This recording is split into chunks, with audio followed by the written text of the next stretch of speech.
Al único y sabio Dios sea la gloria y el poder por los siglos de los siglos. Este es su programa Mundo Cristiano, órgano oficial de la Iglesia de Dios de la Profecía, ubicada en la Espaillat número 86 en esta ciudad de La Romana. Y como cada jueves estoy al lado de Epifanio Rodríguez de Núñez. Siempre es un grato placer compartir con usted, pastor, compartir con cada uno de los oyentes que dan seguimiento a este espacio cada día a partir de la 1:30 de la tarde por los diferentes medios en que usted puede escucharnos. Y por supuesto, pues cada jueves aquí estamos listos para compartir con ustedes pues temas que vienen a edificarnos, no solamente a ustedes, también a nosotros. Así es que desde ya, no importa en qué parte del mundo usted se encuentra, no importa en qué horario nos escucha, si nos entiende es porque habla español, el rico idioma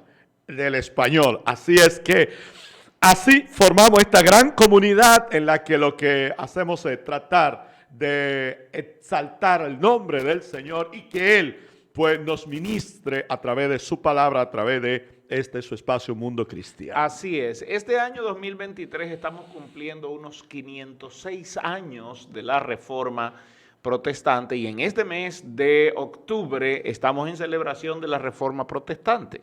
De hecho, el tema del mes es la Iglesia Reformada siempre reformándose. Alguien me preguntaba, ¿tú crees que se necesita una reforma el día de hoy? Yo le hago esa pregunta a usted, Epifanio. ¿Usted cree que la iglesia necesita una reforma el día de hoy? La iglesia siempre necesitará, porque los tiempos son cambiantes. Y la iglesia es un cuerpo que se va adaptando, adecuando. Entonces, indiscutiblemente, toda transformación necesita reforma.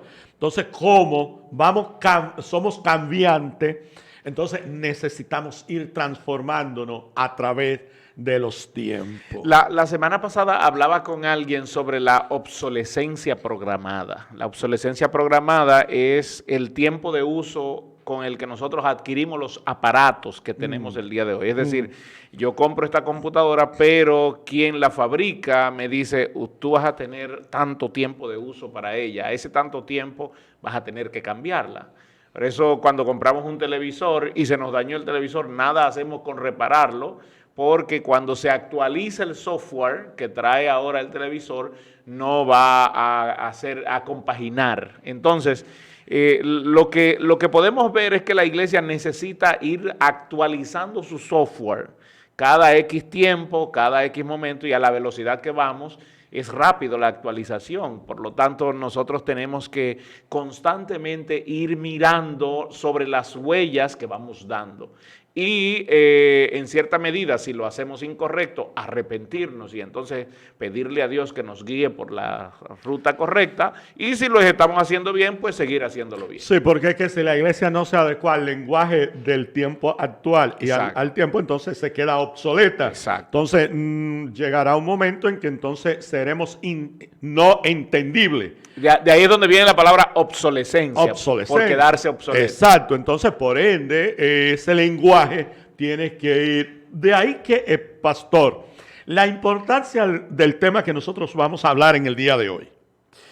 Porque nosotros vamos a hablar del analfabetismo. Así es. Del analfabetismo. Lo que hizo la Reforma Protestante con relación a la educación y el analfabetismo. Exactamente. Entonces, porque es que cuando una persona se queda sin conocimiento, estático en el tiempo, entonces cae en un analfabetismo del conocimiento, un desconocedor. Exacto. Del tiempo que está viviendo. Una ignorancia total. De la verdad. Entonces, por eso es importante el tema que nosotros vamos a tratar hoy, porque basado en lo que ya usted dijo, octubre, que es el mes de la Reforma Protestante.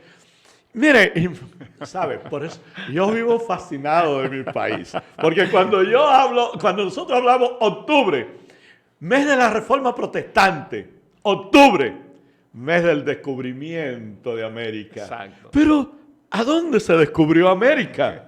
¿Dónde fue que primero llegaron los colonizadores de América? A esta bella, maravillosa, paradisíaca isla, República Dominicana. Perdónenme, mis compatriotas compañeros de América, pero no podemos negarlo. No, y estamos felices porque en este mes de octubre se ocurren muchas cosas.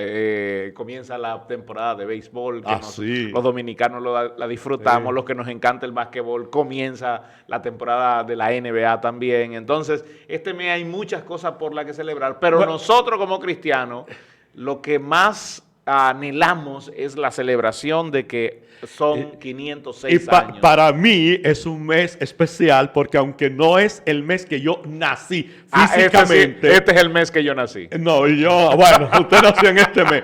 Yo no nací biológicamente este mes, pero espiritualmente nunca olvido aquel momento cuando era niño y tuve el encuentro con mi Salvador Jesucristo. Fue en el mes de octubre. Gloria a Dios. Y yo nunca puedo olvidar este mes. Cuando yo sentí la presencia del Espíritu Santo en mi vida y marcó mi vida que hasta hoy no he podido soltar. Pues hay muchísimas cosas que celebrar. Antes de entrar en el tema del día de hoy, perdónenos que nos emocionamos, Epifanio y yo aquí. Antes de entrar en el tema del día de hoy, déjeme recordarle la vida de la iglesia. Usted sabe que nos reunimos todos los domingos desde las 9 de la mañana con nuestra escuela dominical y luego a las 11 tenemos nuestros servicios de acción de gracia. Los martes y los jueves a las 7 de la noche, los martes con enseñanzas bíblicas y los jueves con nuestros cultos dirigidos por los diferentes departamentos, cultos evangelísticos y cultos de alabanza al Señor. Los jóvenes, ya ellos no están haciendo muchas actividades en el templo, pero sí están en temas evangelísticos en la calle. Gloria a Dios. De hecho, el pasado sábado no pudieron hacer el evangelismo, pero lo hicieron el día de ayer miércoles. Entonces, gloria a Dios por ellos también, porque todos estamos yendo a la calle. Bien, vamos a entrar en nuestro tema. Bueno, como ya le dijimos a amigos, hermanos, oyentes, compañeros de milicia, compañeros de este caminar, estaremos hablando durante todo este mes sobre la reforma, porque estamos en el mes de la reforma protestante, pero nosotros hoy estaremos abordando un tema muy importante, porque estaremos hablando sobre qué produjo la reforma protestante en la educación, cómo combatió el analfabetismo la reforma protestante, pastor. Usted sabe que en el centro del escudo de la República Dominicana tenemos Juan 8:32. Sí. Y Juan 8:32 dice, conoceréis la verdad y la verdad os hará libre. Yo creo que parte de la libertad vino por el tema de la protesta. Porque se le llamó protestante, pero fue un apelativo de la iglesia de Roma sobre aquellos que no estaban de acuerdo con sus postulados. Y entonces la iglesia era la que ejercía el 100% del control sobre la educación en toda Europa.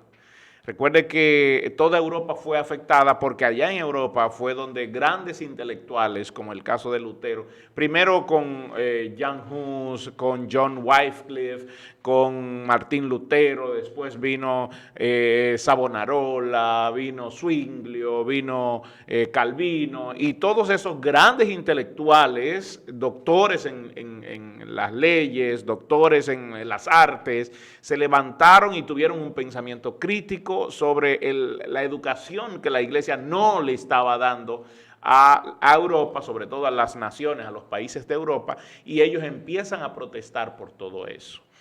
De hecho, habían pequeñas escuelas, muy pocas escuelas, pero eran utilizadas solamente para los nobles y para los burgueses. Las escuelas, quienes las manejaban, sobre todo en el siglo XV, XVI, XVII, eran los pequeños burgueses y los nobles. Y quienes asistían también. Exactamente. Porque quienes recibían educación era esa élite. Bueno, solamente el 2% de la población era que tenía educación y que sabía leer y escribir. Sí. Oiga esto. El 2% de la población sabía leer y escribir. Había un analfabetismo de más de un 98%. Decimos el 2% redondeando, pero era un 1 y pico por ciento. Más del 98% era totalmente analfabeto. Pastor, yo ahí quiero hacer un paréntesis, porque yo quiero irme a la Biblia. Porque ahora que usted habla de ese 2% que solamente tenía participación en la educación. Así es. En el principio no fue así, eso no fue lo que Dios quiso. Miren, No. cuando nosotros nos vamos a Deuteronomio, en su capítulo 6, vamos a estar leyendo del versículo 6 y específicamente nos vamos a leer hasta el 9, Exacto. porque yo quiero llegar hasta el 9 Exacto. para enfatizar el versículo 9. Pero mire, para que nosotros veamos que eso no fue los planes de Dios. El mandato de Dios. El mandato de Dios no fue analfabetismo, nunca. Mire, la palabra de Dios, Deuteronomio, recuerde, Deuteronomio capítulo 6, versículo 6 en adelante, en el nombre del Padre, del Hijo y del Espíritu Santo. La Biblia de manera literal dice, y estas palabras que yo te mando estarán sobre tu corazón y las repetirás a tus hijos y hablarás de ellas estando en tu casa y andando por el camino y al acostarte y cuando te levantes. Y las atarás como una señal en tu mano y estarán como frontales entre tus ojos. Dice el versículo 9, que a mí me llama la atención.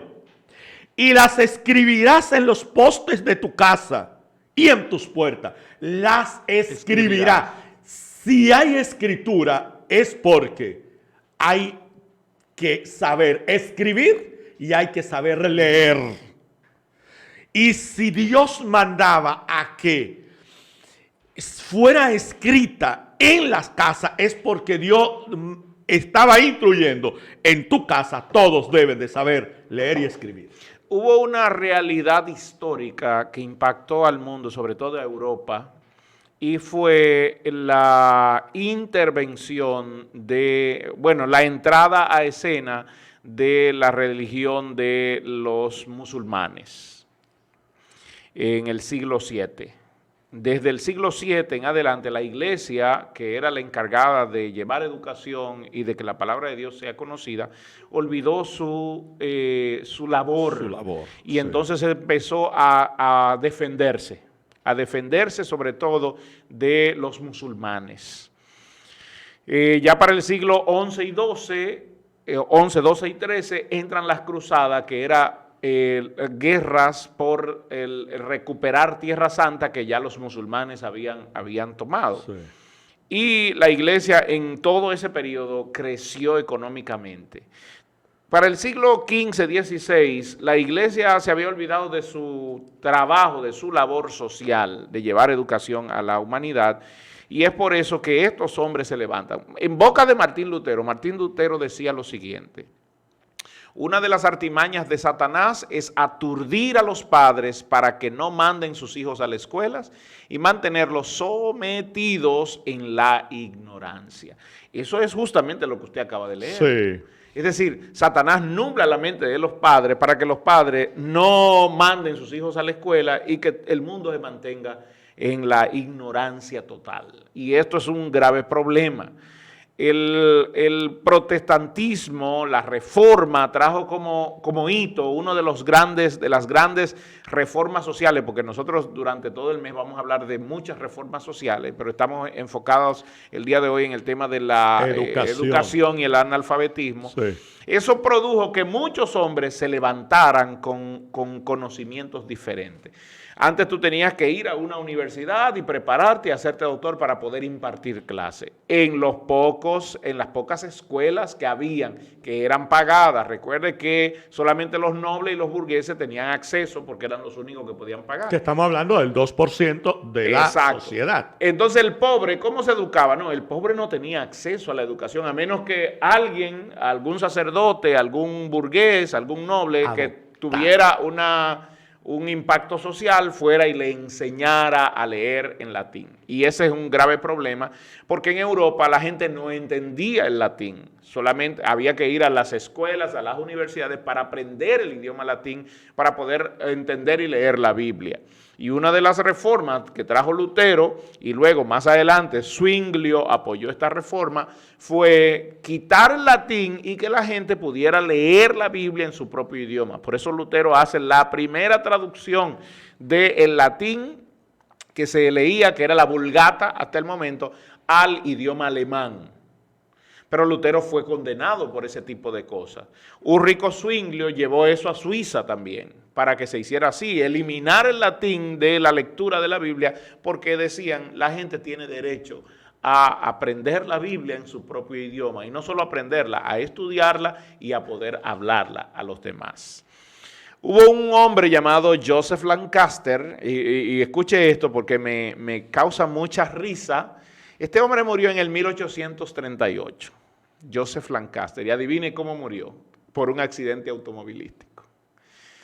Pero usted me dirá, pero no existían accidentes automovilísticos. 1838. Sí. Un carro jalado por caballos en Nueva York le pasó por encima y él murió por los golpes.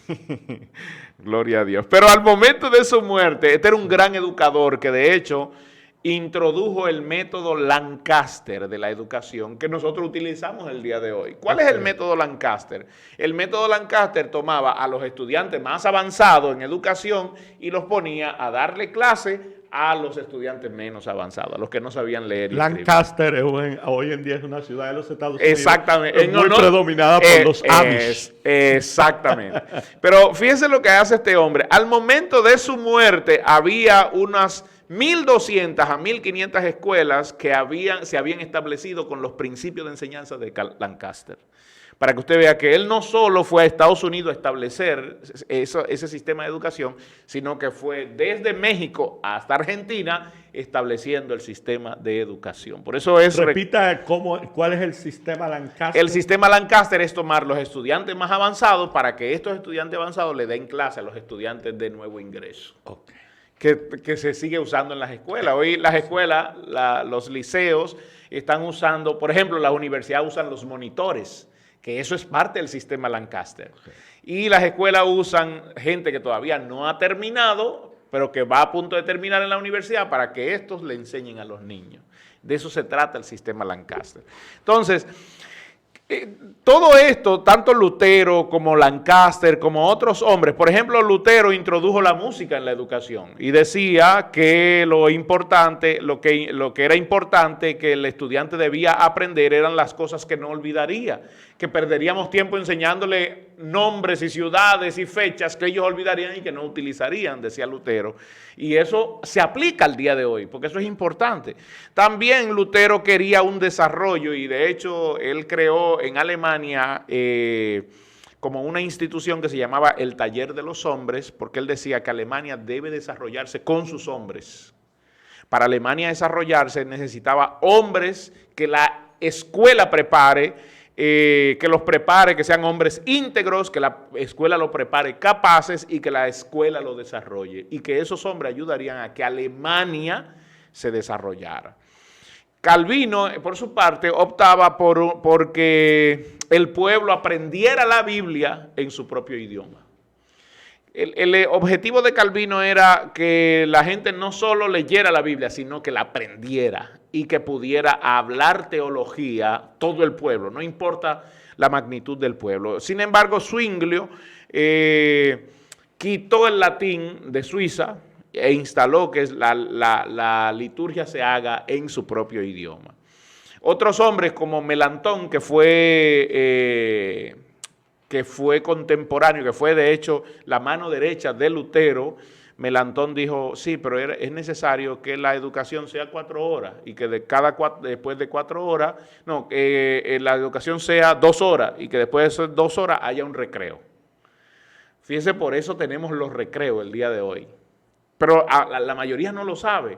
Y esto vino desde la Reforma. Entonces, pastor, una pregunta puntual. Hoy en día la humanidad cuenta con un sistema educativo social, exacto, ampliado, exacto, a toda la sociedad a causa de la reforma protestante. Así mismo. Se le debe la educación, se debe a la reforma protestante. Totalmente. Si no hubiera habido reforma protestante, probablemente no hubiera habido una población educacional. Probablemente no. Educativa. Fíjese esto. Calvino fue el primero que optó porque en Suiza y porque en Francia hubiera educación pública para todo el mundo. Y de hecho, en el año 1536 fue fundada en Ginebra, en la Ginebra protestante, que Calvino estaba ya en posición, que el primer ministro, el presidente, cuando iba a tomar una decisión, Calvino era su persona de importancia para él tomar la decisión dependiendo de lo que Calvino dijera. Y entonces, en esa Ginebra protestante, la primera escuela pública se estableció en el 1536. Entonces, pastor, de ahí que por eso nosotros hoy vemos que las universidades más famosas, de más renombre del mundo, están después de Inglaterra, Estados Unidos. Así mismo es. Porque entonces en Inglaterra surgen la cuna de la grande, el despertar de la educación a nivel universitario. De hecho, mire lo que dice. La primera universidad pública, recuerde que la primera escuela pública nace en el 1536, justamente en medio de esa reforma. En medio de esa reforma, de esa revuelta. 23 años después nace la primera universidad pública gratuita, costeada por el Estado. De hecho, en Ginebra, impulsada por Calvino. Allá en Suiza. Exacto. ¿Qué sucede? Que se levanta un movimiento que eran los wow, se me escapa el nombre de este movimiento, que vino a América y era un movimiento protestante. Vino a América. Cuaqueros. No, aparte de los cuaqueros, porque los cuaqueros también tenían estaban muy centrados en el tema educativo. En el tema educativo estaban centrados totalmente los cuaqueros. Pero hubo otro movimiento que vino y empezó a levantar universidades en Estados Unidos con las mismas bases que se habían levantado en Europa para los años 1700, finales de los 1700, principios de los 1800, levantar universidades en Estados Unidos gratuitas, costeadas por el Estado, porque vieron el desarrollo, el impacto social que trajo la educación en Europa y querían que ese impacto fuera también para Estados Unidos. Entonces, pastor, la Iglesia Católica se vio obligada, la Iglesia Apostólica Romana se vio obligada a inmiscuirse en la educación, pero arrastrada por la educación protestante. Claro que sí, claro. O sea, entonces, hoy si no se quedaría atrás. Exacto, hoy en día nosotros vemos la Iglesia Católica, nuestros hermanos católicos, ¿verdad? Impulsando sus colegios y esto, pero fue arrastrado porque nosotros lo llevamos a ellos. Es que la presión hace eso. Recuerde que la Iglesia Católica tenía el 100% del control de la educación antes de la reforma. Y cuando se ve que esta reforma, en los primeros 100 años de la reforma, ha cambiado totalmente la cara de Europa y la cara del mundo. Pero pastor, perdón, el 100% de la educación antes de la reforma, pero la educación para el 2%. Para el 2%, o sea, recuerde, no era todo el mundo. Exacto, entendamos eso. Exacto. Antes de la reforma, la Iglesia romana tenía el 100% de la educación, pero ese 100% estaba basado en el 2% de la sociedad. Exactamente. Mire, el protestantismo elaboró nuevos esquemas mentales que pondrían nueva visión en la educación, unos marcos políticos administrativos de la enseñanza totalmente diferentes a cómo se llevaba y unos objetivos educativos completamente nuevos. La educación se hizo universal, puesto que todos debían saber e interpretar la Biblia, porque el objetivo básico de todo esto fue: hay que leer e interpretar la Biblia. Óigame, pastor, yo no me quisiera despegar de aquí, porque este tema es emocionante, emocionante. Hablar de estos temas para nosotros trae satisfacción, porque nosotros, gloria a Dios, que Dios nos tiene aquí. Así es que yo no quisiera terminar, pero el tiempo nos manda. El tiempo es abusador. Pero mire, lo importante es que durante todo este mes, nosotros el próximo jueves vamos a hablar de la reforma y el bien social. Exacto. Y se sigue entrelazando la educación con el bien social. Sí, así es que el próximo jueves nos reencontramos. Así es, así es. Dios le bendiga a todos.